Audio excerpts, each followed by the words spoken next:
This video is about the processing of aluminum parts and some commonly used surface treatment processes. If you are also interested in the hardware processing industry, you can also like and subscribe to my channel.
Hey guys, next, let's see how it's made.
Next, I will share with you some common surface treatment processes.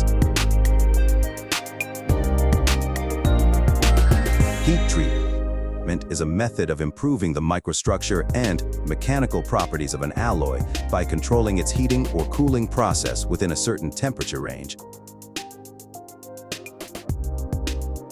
Sandblasting is the use of high-speed sprayed sand particles to treat the surface of aluminum castings, making them rough. It can improve the sliding resistance and coating adhesion of aluminum castings. It can also remove surface oxide film and impurities. The effect of sandblasting will present a uniform matte texture and a more natural color. Anodizing is the process of forming an oxide film on aluminum products anodes by placing them in a specific electrolyte and electrolyzing them under the action of an applied current. In order to overcome defects in surface hardness, wear resistance and other aspects of aluminum alloys, expand their application range, and extend their service life.